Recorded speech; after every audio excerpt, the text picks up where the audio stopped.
সব বিদেশিদের হাতে হস্তান্তর করবেন? কি চুক্তি করে এসেছেন? কি এখতিয়ার আছে আপনার? কি ম্যান্ডেট নিয়ে এসেছেন? আপনারা একমাত্র বাংলাদেশের একটি সাধারণ নির্বাচন অনুষ্ঠান করা। সরকারের নিরপেক্ষতা ধরে রাখতে উপদেষ্টা কমিটি 2 ছাত্র নেতার পদত্যাগ করা উচিত বলেও মন্তব্য। আমি সালাউদ্দিন সাহেবকে বলতে চাই, আপনি যে বিড়াল থেকে বাঘ হয়ে গেছেন, বিএনপি সালাউদ্দিন সহ বিএনপির যে অন্যান্য লেসপেন্সার আছেন, আপনাদেরকে বলতে চাই আপনারা যে বিড়াল থেকে বাঘ হয়ে গেছেন এবং এই সরকারকে বলতেছেন যে আপনাদের কি ম্যান্ডেট আছে এই ধরনের সংস্কার, এই ধরনের বিভিন্ন সিদ্ধান্ত নেওয়ার জন্য।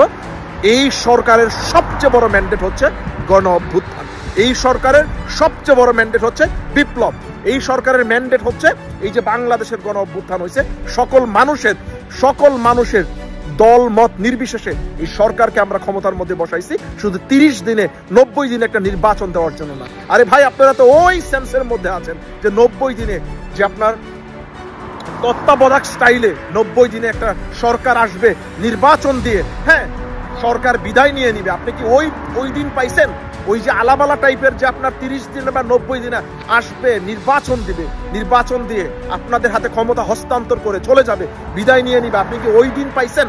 ওই তত্ত্বাবধায়ক সরকারের জন্য কি ওনারা এই জায়গার মধ্যে আসছে? ওনাদের প্রথম কাজ হচ্ছে এই সরকার, এই ইন্টারিম গভর্নমেন্ট ফর্ম করা হয়েছে, ওনাদের প্রথম প্রাইমারি রেসপন্সিবিলিটি হচ্ছে সংস্কার করা। সংস্কার ছাড়া এই সরকারের কোনো কাজ নাই। আর সংস্কারের প্রথম ধাপ হচ্ছে আওয়ামী লীগের এই স্বৈরাচারের বিচার করা। আপনাদের নির্বাচন দেওয়ার জন্য এই সরকারকে, সাধারণ মানুষ আমরা এই সরকারকে ক্ষমতার মধ্যে বসাই নাই। কথাবার্তা আপনারা দিশা করে বললেন।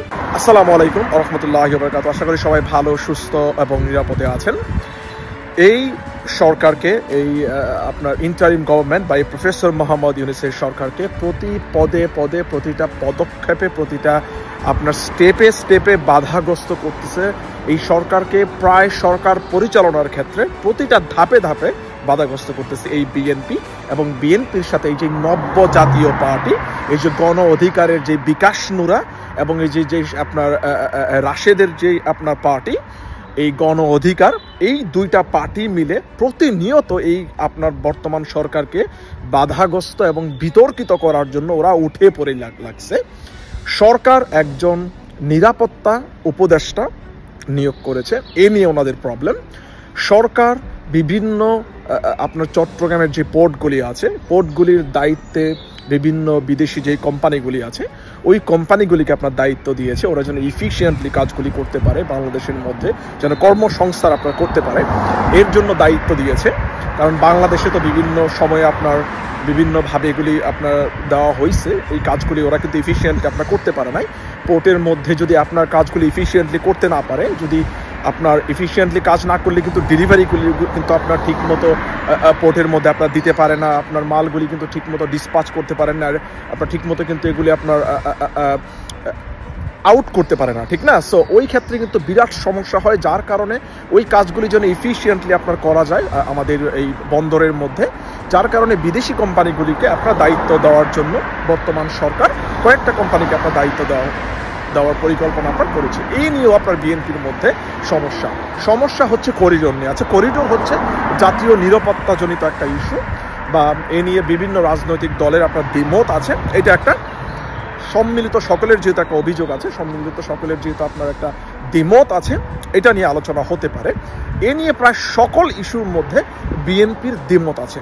দ্বিমত শুধু এই জায়গার মধ্যে না, বিএনপি এই সরকারকে বলতেছে, এই প্রফেসর মোহাম্মদ ইউনূসের ইন্টারিম গভর্নমেন্টকে ওনারা বলতেছে যে ওনাদের কি ম্যান্ডেট আছে এগুলি করা।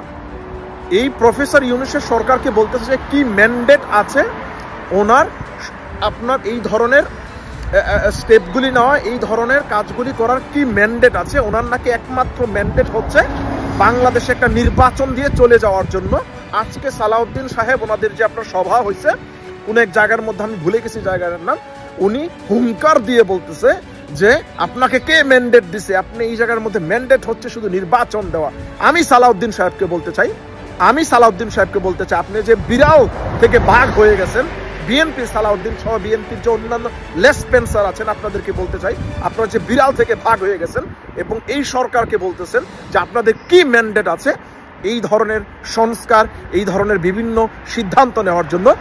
এই সরকারের সবচেয়ে বড় ম্যান্ডেট হচ্ছে গণ অভ্যুত্থান, এই সরকারের সবচেয়ে বড় ম্যান্ডেট হচ্ছে বিপ্লব, এই সরকারের ম্যান্ডেট হচ্ছে এই যে বাংলাদেশের গণ অভ্যুত্থান হয়েছে, সকল মানুষের দল মত নির্বিশেষে এই সরকারকে আমরা ক্ষমতার মধ্যে বসাইছি শুধু 30 দিনে 90 দিনে একটা নির্বাচন দেওয়ার জন্য না। আরে ভাই, আপনারা তো ওই সেন্সের মধ্যে আছেন যে 90 দিনে যে আপনার তত্ত্বাবধায়ক স্টাইলে 90 দিনে একটা সরকার আসবে নির্বাচন দিয়ে, হ্যাঁ সরকার বিদায় নিয়ে নিবে। আপনি কি ওই দিন পাইছেন?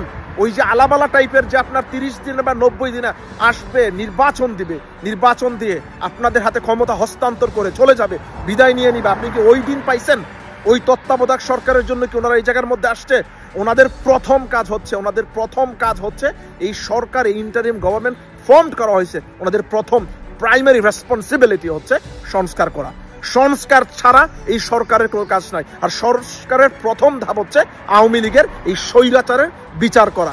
আপনাদের নির্বাচন দেওয়ার জন্য এই সরকারকে, সাধারণ মানুষ আমরা এই সরকারকে ক্ষমতার মধ্যে বসাই নাই। কথাবার্তা আপনারা দিশা করে বললেন, এই যে আজে বাজে মন্তব্য করে এই সরকারকে আপনারা বিভিন্নভাবে সরকারকে বিতর্কিত করছেন।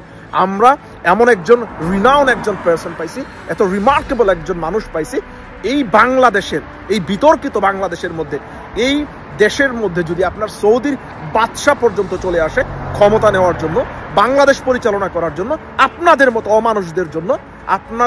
অমানুষদের জন্য, এই রাজনীতিবিদদের জন্য আপনারা এমন ভাবে ওই মানুষগুলিকে পোট্রে করবেন যে এরা হয়তো বা চোর বাটপার, ওরা শত বছর ধরে আপনার চুরি বাটপারি ডাকাতির সাথে। আরে ভাই, চোর বাটপার তো আপনারা, চোর বাটপার তো হচ্ছেন আপনারা।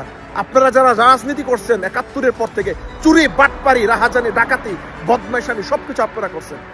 এই মানুষটা আসছে বাংলাদেশের পরিবর্তনের জন্য। এই মানুষটাকে আমরা সাধারণ মানুষরা, গণ অভ্যুত্থানের সমস্ত শক্তি স্টেক হোল্ডাররা মিলে এই সরকারকে এই ক্ষমতার মধ্যে নিয়ে আসছে, ইন্টারিম গভর্নমেন্ট ফর্ম করা হয়েছে। তাহলে আপনাদের এত মাথা ব্যথা কেন সবকিছুর মধ্যে? এই সরকার কি আসছে শুধু নির্বাচনের জন্য? এই নির্বাচন ছাড়া কি আর কোনো কাজ নেই সরকারের? আপনাদের একটা মাত্র তসবি শুধু নির্বাচন আর নির্বাচন। এই সরকারকে আপনারা কোনো ধরনের কোনো কাজ করতে দিচ্ছেন না। আপনারা কি ফাইজলামি পাইছেন নাকি মিয়া? মোকারি পাইছেন নাকি? বাংলাদেশকে আর অন্য কোনো রাজনৈতিক দল নাই নাকি শুধু আপনারাই আছেন? আপনারা কি বাংলাদেশের হর্তাকর্তা হয়ে গেছেন নাকি? সবকিছুর মধ্যে আপনারা এই সরকারকে বলতেছেন শুধু নির্বাচন দিয়ে বিদায় নিয়ে নেওয়ার জন্য। কেন ভাই? এই সরকার কি নির্বাচনের জন্য আসছে? এই সরকার কি তত্ত্বাবধায়ক সরকার? এই সরকার হচ্ছে গণ অভ্যুত্থানের ইন্টারিম গভর্নমেন্ট। এই সরকারের প্রাইম রেসপন্সিবিলিটি হচ্ছে সংস্কার করা। আর সংস্কারের প্রথম কাজ হচ্ছে এই স্বৈরতন্ত্রের, এই স্বৈরাচারী সকল রেসপন্সারের বিচার করা। বিচার ছাড়া কোনো ধরনের কোনো কথা নাই। আপনাদের এই শিবের গীত বন্ধ করেন। That's all for saying.